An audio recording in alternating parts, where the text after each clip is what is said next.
Terima kasih. Assalamualaikum warahmatullahi wabarakatuh. Pada hari ini Jumat tanggal 12 Maret tahun 2021, saya selaku Kepala Kejaksaan Tinggi Aceh akan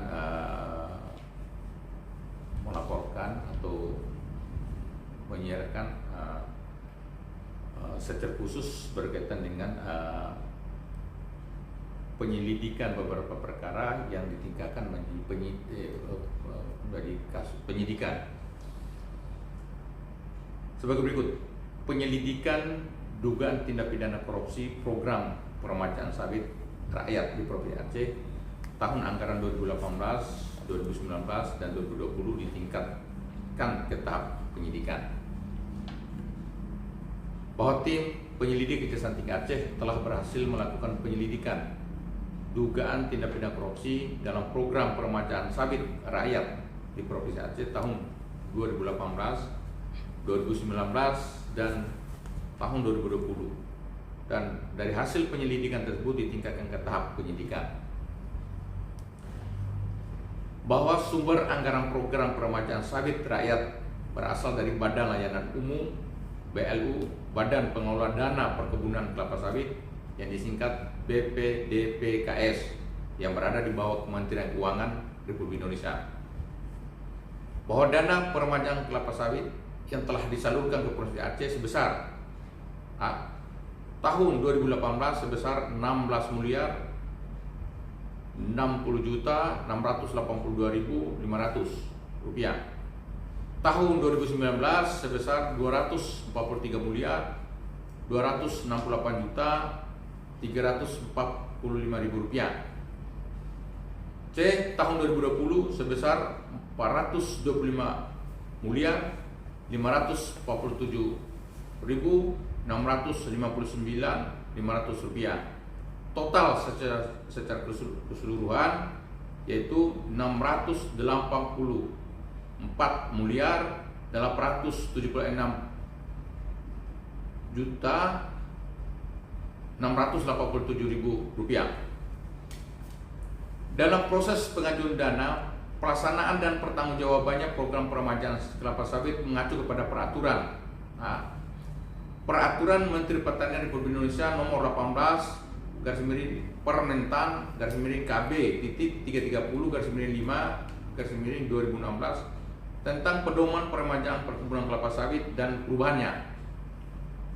B. Keputusan Direktur Jenderal Perkebunan nomor 29/KPTS/KB titik 120/3/2017 tentang pedoman peremajaan tanaman kelapa sawit perkebun, pengembangan sumber daya manusia dan bantuan sarana dan prasarana dalam kerangka pendanaan Badan Pengelola Dana Perkebunan Kelapa Sawit dan perubahannya. C. Perjanjian tiga pihak antara Badan Pengelola Dana Perkebunan Kelapa Sawit yang disingkat BPDPKS, koperasi dan pihak perbankan. Adapun permasalahan yang ditemukan bahwa dalam proses pelaksanaan program peremajaan sawit rakyat terdapat prosedur dan mekanisme yang harus dilaksanakan oleh pekebun melalui kelompok tani, gabungan kelompok tani, dan koperasi. Jadi yang mengajukan permohonan itu adalah ketiga pihak tersebut dan permohonannya diajukan ke Dinas Perkebunan Kabupaten. Selanjutnya Dinas Perkebunan Kabupaten melakukan verifikasi terhadap permohonan atau usulan dari masing-masing kelompok tani, gabungan kelompok tani, dan koperasi. Kemudian hasil verifikasi oleh pihak perkebunan diteruskan ke Dinas Perkebunan Provinsi, dan hasil verifikasi selanjutnya diteruskan ke Direktorat Jenderal Perkebunan Kementerian RI. Selanjutnya bahwa hasil verifikasi dari Dirjen Bun menghasilkan rekomendasi teknis yang di dalamnya yaitu berupa nama pengusul, lokasi kebun, jumlah luas dan calon penerima dan calon lahan (CPCL). Selanjutnya Dirjen Bun mengirimkan rekomendasi teknis tersebut ke BPDPKS sebagai syarat penyaluran dana ke para pekebun. B. Penerima dana adalah pekebun dan secara mekanisme dana yang sudah masuk ke rekening Pekebun langsung dipindah bukukan ke rekening Pokta, Gapokta, dan Koperasi. Dan para pihak itulah yang memanfaatkan dana dari BP DPKS untuk peremajaan kelapa sawit. C. Faktor-faktor yang ditemukan secara garis besar yaitu: 1. Adanya kelemahan dalam proses verifikasi. 2. Dana yang diperuntukkan untuk peremajaan sawit tidak dapat dipertanggungjawabkan dalam setiap item kegiatan atau pengadaan. 3. Adanya syarat-syarat pengajuan yang tidak sesuai dengan ketentuan yang berlaku, seperti tumpang tindih alas hak atas lahan para pengusul. Tim penyelidik Kejaksaan Tinggi Aceh telah melakukan permintaan keterangan dan pengumpulan data dari pihak-pihak terkait antara lain: A.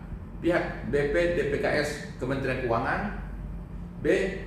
Pihak Direktur Jenderal Perkebunan Kementerian Pertanian. C. Pihak Dinas Pertanian Provinsi Aceh. D. Pihak Dinas Perkebunan dan Peternakan Kabupaten. E. Pihak Koperasi. F. Pihak kelompok tani dan gabungan kelompok tani.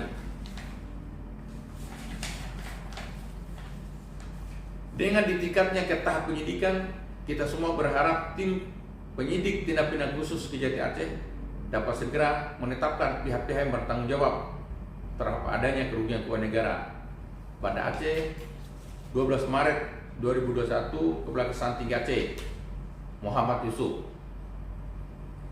Ya, terima kasih. Demikian, wabillahi taufiq wal hidayah. Wassalamualaikum warahmatullahi wabarakatuh.